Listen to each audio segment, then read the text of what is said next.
20 बिल्कुल आराम से करेंगे, एकदम डिटेल्ड मैनर में करेंगे हम लोग। वैसे तो आपके पास इसके बारे में बहुत सारी जानकारियाँ आ चुकी होंगी, लेकिन मेरी इस क्लास में और इस लेक्चर में पूरी कोशिश रहेगी बहुत ही आसान वे में, बहुत ही आसान तरीके से आपको ये जो ना समझ में आने वाली ये जो पॉलिसी है, या फिर ये जो पॉलिसी जो मतलब हार्ड महसूस हो रही है, या फिर इससे आपके एग्जाम्स में कैसे कैसे क्वेश्चन फ्रेम होंगे, इसे हम शॉर्ट पीरियड में बहुत जल्दी से हम लोग देख लेंगे। शुरुआत तो हम करते ही हैं और बिल्कुल आसान तरीके से मैंने खुद आप लोगों के लिए शॉर्ट नोट्स बनाए ताकि एग्जामिनेशन पॉइंट ऑफ व्यू से बिल्कुल आसानी से आपको पूरी की पूरी समझ में आ जाए।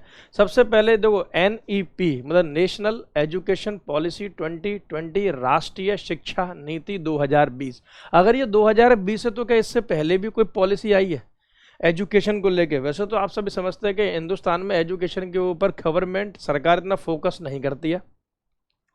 यहाँ वोट बैंक की राजनीति है, एजुकेशन की राजनीति है नहीं, लेकिन फिर भी इस बार गवर्नमेंट ने, सरकार ने पूरा एफर्ट किया है, प्रयास किया है बहुत अच्छी ग्लोबल स्टैंडर्ड की एजुकेशन पॉलिसी का। तो पहले हम हिस्टोरिकल बैकग्राउंड देख लेते हैं, एक बार ऐतिहासिक तौर पर हम लोग एक बार देख लेते हैं। फर्स्ट एजुकेशन पॉलिसी, पहली अगर हम बात करें शिक्षा नीति किस साल आई थी, तो इन 1968 1968 में during the time of Indira Gandhi ji, मतलब इंदिरा गांधी जी के समय में पहली राष्ट्र नीति आई थी। सेकंड एजुकेशन पॉलिसी अगर हम बात करें कि भाई दूसरी शिक्षा नीति कब आई, तो 1986 1986 में during the time of Rajiv Gandhi, मतलब जब हमारे मिस्टर राजीव गांधी जी जब देश के प्रधानमंत्री या फिर PM थे तब। और सेकंड एजुकेशन जो पॉलिसी आई थी 1992 में, 1992 में इस एजुकेशन पॉलिसी को मॉडिफाइड कर दिया गया था, परिवर्तित कर दिया गया था। मतलब दो एजुकेशन पॉलिसी आई। तो आपसे अगर ऐसा क्वेश्चन पूछा जाए कि सेकंड एजुकेशन पॉलिसी को कब मॉडिफाई किया गया था, इसमें कुछ चेंजेस, कुछ सुधार, कुछ रिफॉर्म्स किए गए थे, तो 1992 में इसमें मॉडिफिकेशन हुआ PV नरसिम्हा राव के दौरान अगर हम बात करें। और अब आइए आपकी थर्ड और लेटेस्ट एजुकेशन पॉलिसी NEP 2020 यानी कि राष्ट्रीय शिक्षा नीति 2020। वैसे तो आपको मतलब बता दें ये अभी एजुकेशन में लेटेस्ट अचीवमेंट उपलब्धि हमारी यही है। इससे लास्ट अगर हम देखें कि भाई कभी इससे पहले क्या हमारा एजुकेशन में अचीवमेंट था या उपलब्धि थी देश में, तो वो था RTE, right to education act. ये सब आपको पता होगा भाई। राइट टू एजुकेशन, शिक्षा का अधिकार अधिनियम, जिसके तहत कॉन्स्टिट्यूशन में आर्टिकल 21A अनुच्छेद 21A को जोड़ा गया था, जो 6 से लेकर 14 वर्ष तक के बच्चों के लिए राइट टू एजुकेशन एक फंडामेंटल राइट बनाता है। इसीलिए इस NEP यानी ये नेशनल एजुकेशन पॉलिसी में भी 6 से लेकर 14 वर्ष तक के बच्चों के ऊपर विशेष ध्यान दिया गया है। अगर हम बात करें तो 2014 में जिस समय इलेक्शन मतलब होने थे, तो 2014 में बीजेपी का यानी बीजेपी पार्टी का जो अपना मैनिफेस्टो जो आया था, अगर हम बात करें तो उन्होंने ये अपने उद्देश्य में साफ साफ बताया था कि भाई हम एजुकेशन, न्यू एजुकेशन पॉलिसी लेकर आएंगे और to improve the quality of education यानी कि शिक्षा की गुणवत्ता में सुधार के लिए। ठीक है, तो ये आपको मतलब ध्यान होना चाहिए। तो नेशनल एजुकेशन पॉलिसी ये जो आई है, इसका पहला मेन फोकस क्या रहा है, हम सीधे मुद्दे पर ही आते हैं। तो पहला मेन फोकस रहा है कि अभी तक ना शिक्षा के लिए जब हमारा आता था ईयरली, जब हमारा सालाना आता था बजट, तो उसमें एजुकेशन के लिए बहुत ज़्यादा अलॉटमेंट या बहुत ज़्यादा एलोकेशन नहीं होता था, यानी पैसे वगैरह बहुत ज़्यादा एलोकेट नहीं किए जाते थे। लेकिन गवर्नमेंट ने अब अनाउंस कर दिया है कि टोटल GDP आप सभी लोग समझते होंगे, ग्रॉस डोमेस्टिक प्रोडक्ट, सकल घरेलू उत्पाद, टोटल GDP का अभी तक एजुकेशन में 1.6% इन्वेस्टमेंट किया जाता था, निवेश किया जाता था।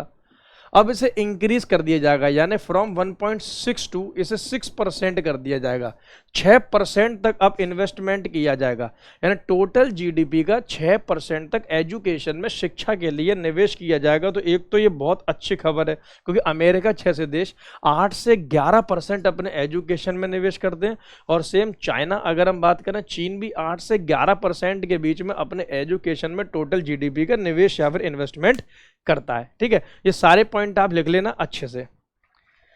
अब अगर हम सेकंड फॉर्मेट पे चलें कि भाई एनईपी ये जो मतलब आपका आया है, इसमें मेन फोकस पॉइंट क्या है भाई, इसका एम क्या है, इसका मतलब उद्देश्य क्या है। तो इसका एम है, एम लिख लेना, एनईपी 2020 का एम है, पहला एम है to promote the concept of sustainable development, सतत विकास की अवधारणा को बढ़ावा देना। एंड सेकंड पॉइंट अगर हम बात करें, दूसरा उद्देश्य है make India, to make India as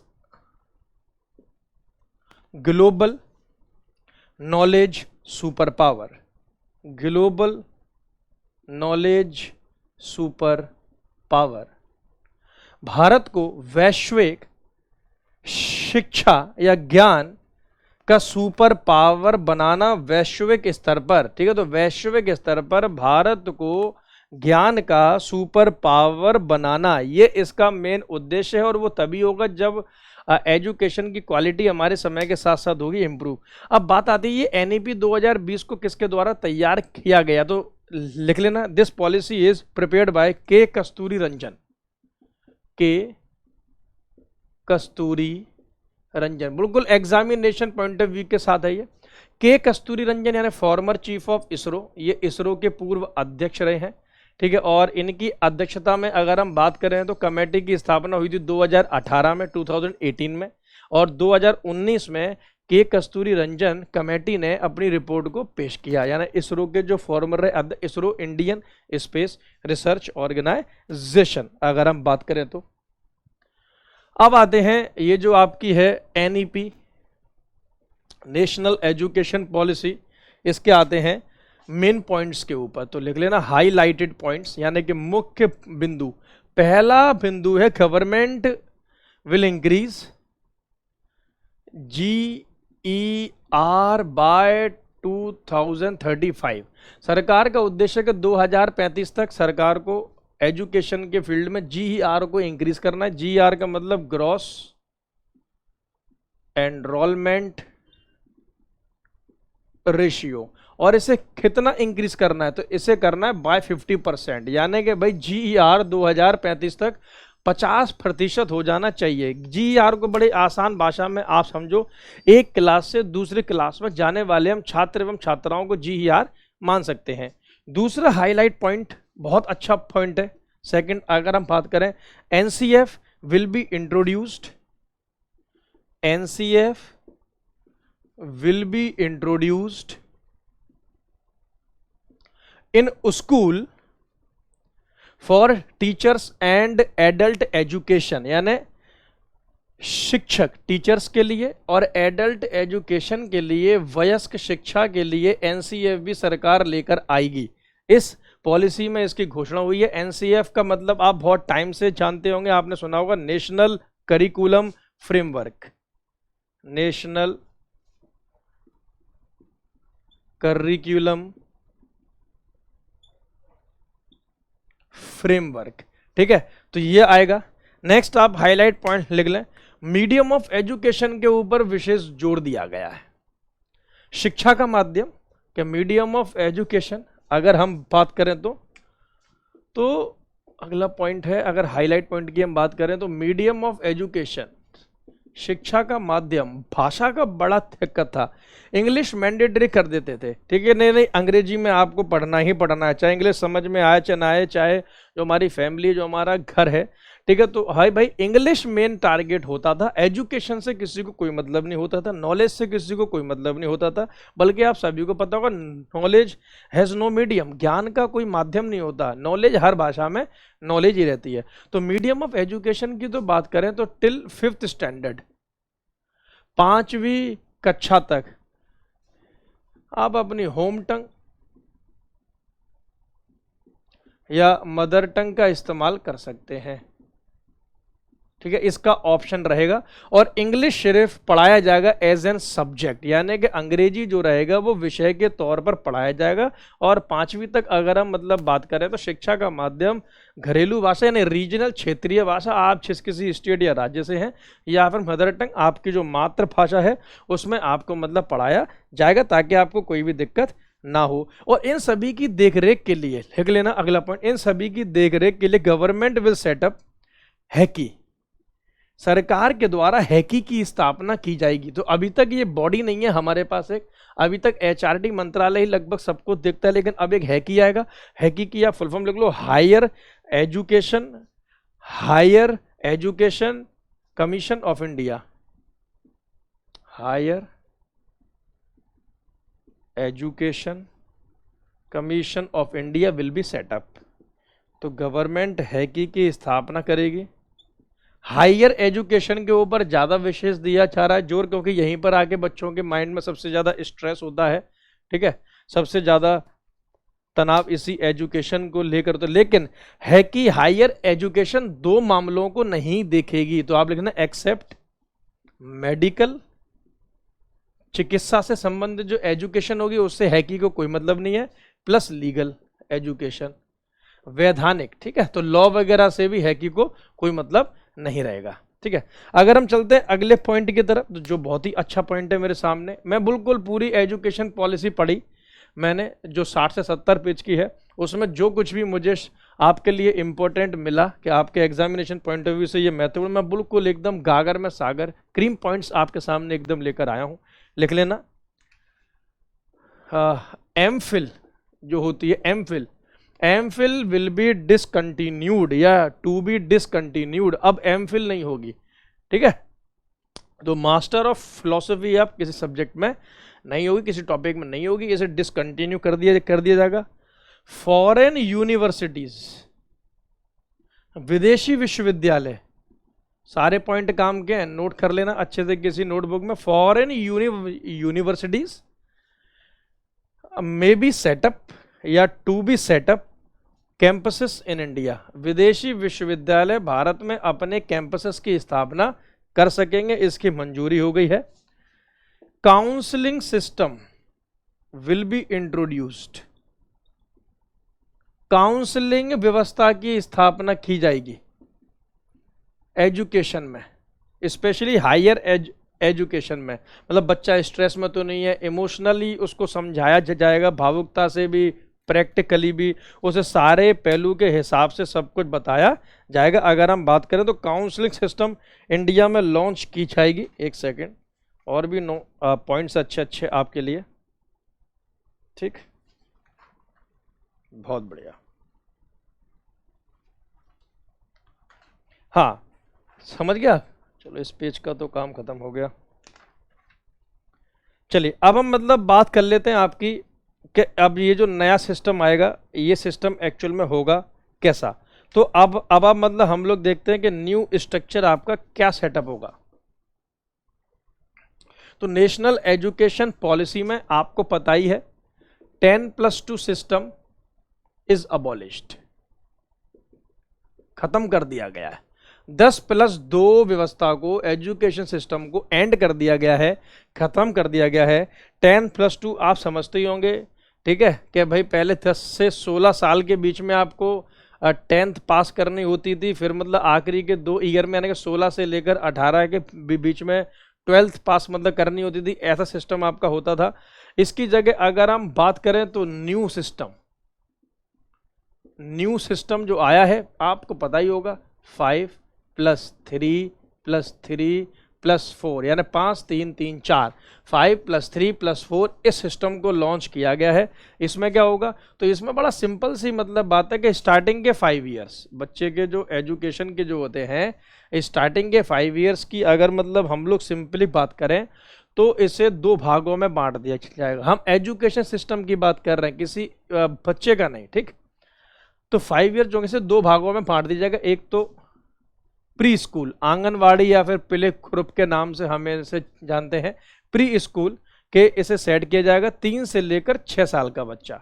as की अगर हम बात करें तो 3 से लेकर 6 साल का बच्चा प्री स्कूल है, और बाकी के यानी कि भाई 3 साल तो आपके यहाँ हो गए, और बाकी के 2 ईयर्स में 2 साल में बच्चे को करनी होगी क्लास 1 और क्लास 2, यानी कि फर्स्ट स्टैंडर्ड और सेकंड स्टैंडर्ड के ऊपर भी जोड़ दिया जाएगा। तो ये तो हो गए आपके शुरुआती 5 साल।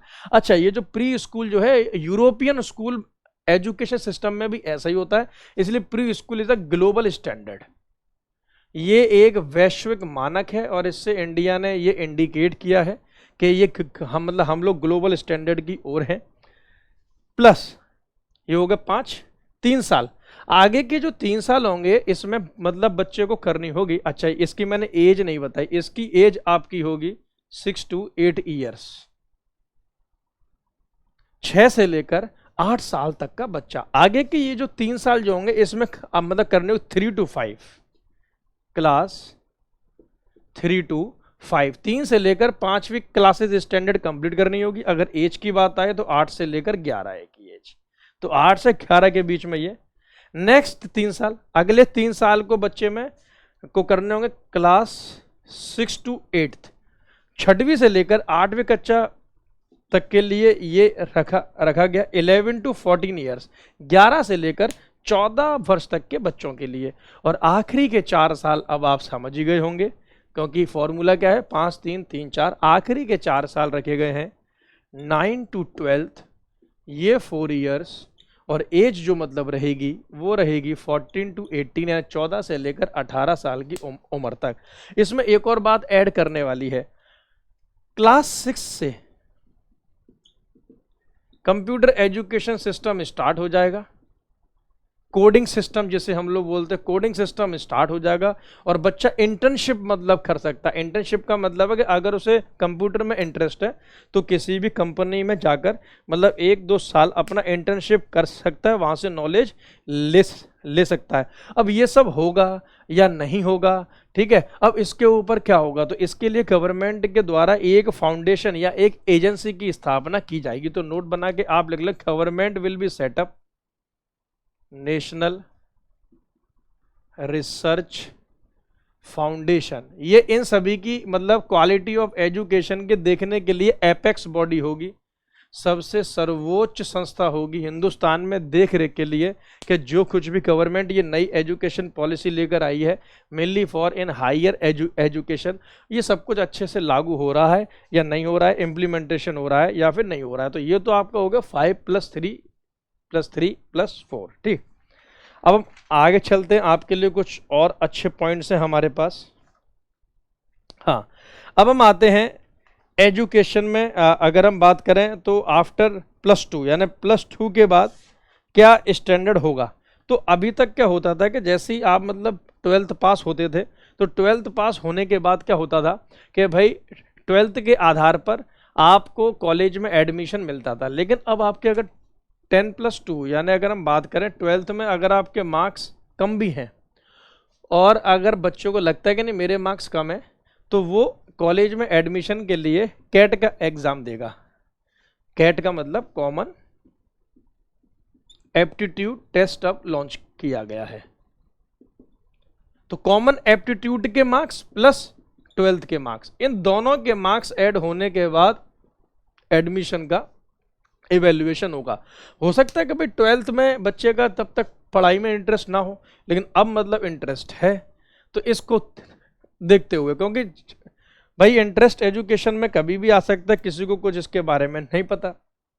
जब आपने कॉलेज में एडमिशन लिया, अभी मैं इसके बाद बहुत ही अहम बात आपको मतलब बताने जा रहा हूं, अगर आपने जैसे कॉलेज में एडमिशन लिया तो स्टार्टिंग 1 ईयर, वैसे अंडर ग्रेजुएट प्रोग्राम अब 4 ईयर्स का हो गया है, 4 वर्षों का कर दिया गया है ग्रेजुएशन प्रोग्राम की। अगर हम बात करें स्नातक की तो 1 ईयर, एंड आफ्टर 1 ईयर 1 साल आपने की पढ़ाई और पहले साल के बाद आपने पढ़ाई को छोड़ दिया, तो वो 1 साल आपका वेस्ट नहीं है। अभी क्या है कि आपने 1 साल की और किसी मजबूरी में आपने पढ़ाई को छोड़ दिया, आपने अपनी एजुकेशन को भाई डिसकंटिन्यू कर दिया तो वो 1 साल आपका हो गया बर्बाद, उसकी कोई रिपोर्ट कार्ड कोई सर्टिफिकेट आपको नहीं मिलता। लेकिन 1 साल के बाद अगर आप पढ़ाई छोड़ते हैं तो अब मिलेगा सर्टिफिकेट, प्रमाण पत्र। क्या मिलेगा? सर्टिफिकेट। 2 ईयर। 2 साल के बाद अगर बच्चा पढ़ाई छोड़ता है कॉलेज में पहुंचने के बाद तो मिलेगा डिप्लोमा। क्या मिलेगा? तो मिलेगा डिप्लोमा। ठीक है। 3 साल के बाद अगर बच्चा 3 साल के बाद मतलब एजुकेशन को ड्रॉप करता है या पढ़ाई को छोड़ता है तो मिलेगी bachelor degree. Bachelor degree 4 years. 4 साल के बाद अगर छोड़ता है मतलब कंप्लीट करने के बाद पूरे 4 साल तो मिलेगी रिसर्च डिग्री। तो अब हर स्टेज के लिए और हर एक ईयर के लिए गवर्नमेंट ने ये सिस्टम कर दिया है कि भाई, और अगर बच्चा चाहे तो छोड़ने के बाद फिर दोबारा से भी अपनी एजुकेशन कभी भी स्टार्ट कर सकता है। इस सिस्टम को मतलब बोला गया है मीम।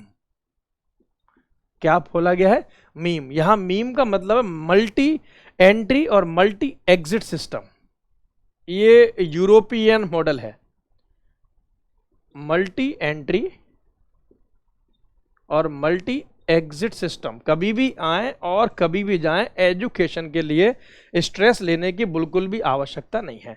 अब बच्चों ने जो कुछ भी है भाई, पहले साल में इंटरेस्ट था या फिर नहीं था, ठीक है, अब आपकी हर बात की रिपोर्ट तैयार की जाएगी और डिजिटली आपके सभी मार्क्स को हर साल मतलब तैयार किया जाएगा। और अब बता सेमेस्टर में होंगे एग्जाम। ये नहीं कि बस केवल क्या होता था कि पहले बच्चे पढ़े और बस आखिरी के 1-2 महीने पढ़ लिए और बस उसमें जो मार्क्स आ गए। ठीक है, अब आपको पूरे साल पढ़ाई करनी पड़ेगी क्योंकि अब आपके एग्जाम होंगे ऑन सेमेस्टर बेस्ड। तो अब सेमेस्टर सिस्टम कर दिया गया, ईयरली की जगह अब सेमेस्टर सिस्टम एजुकेशन में आ गया है। और आफ्टर एवरी 6 मंथ, हर 6 महीने में सेमेस्टर होगा, यानी साल में 2 सेमेस्टर के थ्रू आपकी एजुकेशन सिस्टम होगी। पहले सेमेस्टर के मार्क्स भी ऐड होंगे, दूसरे सेमेस्टर के मार्क्स भी ऐड होंगे और दोनों के मिलाकर जो आपके मार्क्स होंगे वो आपके फाइनल मार्क्स माने जाएंगे। संस्कृत लैंग्वेज को भी मतलब बढ़ावा दिया जाएगा हर लेवल पे, इसका मतलब एक विकल्प रखा जाएगा, तो संस्कृत के ऊपर भी पूरा का पूरा है ध्यान। अच्छा, फी को लेकर स्कूल में अगर हम बात करें तो बड़ी दिक्कत रहती है। इसके लिए अगर मतलब हम लोग बात तो नेशनल हायर एजुकेशन बिल जो कैबिनेट के द्वारा अप्रूव हो चुका है, यह अभी लोकसभा में आएगा, राज्यसभा में आएगा, फिर ये स्टेट से पास किया जाएगा और भाई एक फी का क्राइटेरिया सेट कर दिया जाएगा कि एक स्कूल इससे ऊपर की फी नहीं ले सकता। तो उसके लिए भी अब आने वाला है नेशनल हायर एजुकेशन बिल, जो मोदी जी की कैबिनेट ने इसे अप्रूवल दे दिया है। ठीक, चलिए। अच्छा, आपके मार्क्स की हर एक स्टेज पे हर एक ईयर में के लिए बनेगा academic bank of credit. Academic bank of credit यानी कि ऑनलाइन डिजिटली आपके सारे मार्क्स मेंटेन किए जाएंगे हर लेवल के और हर बात के, स्पोर्ट्स के भी करे, एक्स्ट्रा करिकुलर एक्टिविटीज़ के भी, और ये डिजी लॉकर में मेंटेन रहेंगे। डिजी लॉकर आप सभी लोग जानते ही होंगे गवर्नमेंट ऑफ इंडिया का है, ठीक है, जहां ऑनलाइन गवर्नमेंट अपने सब कुछ रखती है। ठीक, तो ये तो बात रही इसकी। कुछ और पहलू और कुछ और पॉइंट्स को हम लोग देख लेते हैं। Stream system is abolished in India, ये बहुत अच्छी खबर है, इसके ऊपर आप स्टार बनाइए, मुझे काफ़ी अच्छा लगा। स्ट्रीम सिस्टम भारत में ख़त्म कर दिया गया है। स्ट्रीम सिस्टम आप समझ गए होंगे, जैसे मैं आर्ट स्ट्रीम से हूँ या फिर पहले बोलते हैं मैं साइंस से हूँ, मैं कॉमर्स से हूँ, तो अब ऐसा नहीं होगा भाई। हो सकता है कि मुझे हिस्ट्री, पॉलिटिक्स, ज्योग्राफी में इंटरेस्ट हो लेकिन मैं बायोलॉजी भी पढ़ना चाहता हूँ, तो अब आर्ट साइड का बच्चा भी कोई भी साइंस का 1-2 सब्जेक्ट पढ़ सकता है, साइंस साइड का बच्चा आर्ट्स का पढ़ सकता है, कॉमर्स वाला साइंस का पढ़ सकता है, लेकिन ये अपनी इच्छा से नहीं होगा। ये नहीं कि बोला कि नहीं मैं तो आर्ट्स भी लूंगा और मैं लूंगा फिजिक्स, ऐसा नहीं होगा। गवर्नमेंट अब लेकर आएगी स्ट्रीम सिस्टम की जगह पूल सिस्टम। पूल सिस्टम का मतलब ये है कि गवर्नमेंट बनाएगी पूल, जैसे pool A, pool B, pool C, pool D. अब सपोज करो, मान लो अभी तक हालांकि इसका कुछ एक फाइनल ड्राफ्ट नहीं आया है, इसका आना बाकी है, लेकिन ये तय कि स्ट्रीम सिस्टम हटेगा। पूल ए में है आर्ट के सारे सब्जेक्ट हैं और प्लस रखा हुआ है बायो। तो यानी जो बच्चा बोलेगा नहीं मैं तो लूंगा पूल ए, तो वो आर्ट्स के भी सारे पढ़ेगा और बायोलॉजी भी मतलब पड़ेगा। तो इंटरेस्ट के हिसाब से अब एजुकेशन को देखा जाएगा। और English now is not a mandatory medium of education, अब अंग्रेजी अनिवार्यता के तौर पर शिक्षा का माध्यम नहीं है। अच्छा, एक और यहाँ पे अच्छी बात है कि मीडियम ऑफ एजुकेशन, जैसे कि अभी तक क्या होता था कि बोर्ड के एग्जाम सिर्फ इंग्लिश में ही होंगे, मतलब किसी जैसे सीबीएसई वगैरह हो गया, लेकिन अब हिंदी और इंग्लिश मतलब मीडियम ऑफ एजुकेशन अगर हम बोले एग्जामिनेशन देने का वो बच्चे के ऊपर छोड़ दिया जाएगा, यानी हिंदी और इंग्लिश किसी में भी बच्चा एग्जाम दे सकता है। ठीक है, तो ये गवर्नमेंट बहुत बढ़िया एक सिस्टम लेकर आई है। 2-4 पॉइंट और देखते हैं, कोई पॉइंट आपके लिए छूटना नहीं चाहिए बस। ठीक है, हाँ, तो स्टार्टिंग का जो ना 5 ईयर यानी शुरुआती 5 साल में स्पोर्ट एक्टिविटीज के ऊपर भी ध्यान दिया जाएगा, यानी कि स्टार्टिंग के 5 साल को आप बोल सकते हैं खेलो कूदो और पढ़ो। तो शुरुआती 5 साल बड़े अहम है। ठीक है, एजुकेशन के साथ साथ अगर हम बात करें 9 to 12 में ये जो मैंने आपको जो सेमेस्टर सिस्टम जो समझाया था, सेमेस्टर व्यवस्था जो होगी ये 9 to 12 के लिए लागू होगी, यानी 9th स्टैंडर्ड से लेकर 12th स्टैंडर्ड तक। ठीक है, हर 6 महीने में आपके मतलब मार्क्स का आकलन किया जाएगा। बोर्ड एग्जाम जो मतलब होते हैं उसमें मीडियम ऑफ एजुकेशन जो अभी तक इंग्लिश की अनिवार्यता होती थी, ठीक है, अब ऐसा नहीं है, बच्चा इंग्लिश और हिंदी किसी में भी एग्जाम दे सकता है। रिपोर्ट कार्ड अब मतलब आपका बनेगा, ये एक नया फीचर ऐड हुआ है। रिपोर्ट कार्ड तैयार होगा जो 360 डिग्री पे आपका असेसमेंट करेगा, आपका करेगा आकलन, और ये आकलन में 3 लोगों का योगदान रहेगा। एक तो सेल्फ असेसमेंट होगा, यानी आप अपने आप को भी नंबर देंगे, प्लस आपके फ्रेंड्स, दोस्त, क्लासमेट्स जो हैं वो भी आपको नंबर देंगे, और प्लस टीचर भी आपको नंबर देगा। तो यानी कि टीचर असेसमेंट, फ्रेंड असेसमेंट और सेल्फ असेसमेंट, इसके ऊपर ध्यान दिया गया है। ठीक, चलिए और कोई विशेष बात। तो ये कुल मिलाकर अगर हम बात करें आपकी मेन एजुकेशन पॉलिसी है। अब बात ये आएगी कि सर ये एजुकेशन पॉलिसी लागू कब से होगी, तो ये अभी तो कोरोना की वजह से ये लेट हो रहा है। ये एजुकेशन पॉलिसी 2021-22 लिख लें ईयर में, यानी फाइनेंशियल ईयर में, वित्तीय वर्ष में इसको इम्प्लीमेंट होना है। तो जैसे ही स्कूल ओपन होंगे वैसे ही ये 2021-22 के लिए ये एजुकेशन पॉलिसी आपकी लागू हो जाएगी। आने वाली जो फ्यूचर जनरेशन है उनके लिए बहुत ही अच्छी बात है, बहुत ही अच्छी ये एजुकेशन पॉलिसी है। हमारे टाइम पे ऐसा नहीं था। इस एजुकेशन पॉलिसी की एक और खास बात आपकी ये है कि HRD मिनिस्ट्री का नाम चेंज कर दिया गया है, बल्कि अच्छा किया, HRD थोड़ा हार्ड नाम भी था और एजुकेशन से कोई संबंध भी नहीं लगता था। मतलब ह्यूमन रिसोर्स डेवलपमेंट, मानव संसाधन विकास मंत्रालय का अब नाम हो जाएगा मिनिस्ट्री ऑफ एजुकेशन। अब इसका सिंपल सा नाम कर दिया जाएगा शिक्षा मंत्रालय। बस एक बार चेक कर लेते, कोई पॉइंट आपका छूट तो नहीं गया। इंपॉर्टेंट पॉइंट, वैसे तो बहुत सारे पॉइंट हैं, नहीं सारे पॉइंट आ गए। ठीक है, इस पेपर में और देख लें ताकि कोई भी एग्जाम में आप सारे हथियार के साथ जाएं और कोई भी आपका क्वेश्चन रॉन्ग ना होने पाए। इन्हीं में से ही आपके एग्जाम में सारा का सारा कुछ आएगा। चलिए, बहुत बढ़िया। और अगर आप बिल्कुल डिटेल्ड मैनर में और भी इसके कुछ फैक्ट वगैरह जानना चाहते हैं पूरी एजुकेशन पॉलिसी, तो भाई गवर्नमेंट ऑफ इंडिया की जो वेबसाइट है वहाँ से डाउनलोड किया और पूरा का पूरा PDF तैयार किया गया, जो कि PDF आपको इसी वीडियो के डिस्क्रिप्शन बॉक्स में मिल जाएगा। आप वहाँ पर जाकर PDF को डाउनलोड कर सकते हैं। और बाकी अगर कोई भी डाउट है तो आप इस वीडियो के कमेंट बॉक्स में ड्रॉप कर सकते हैं अगली क्लास, या फिर आपके मतलब वो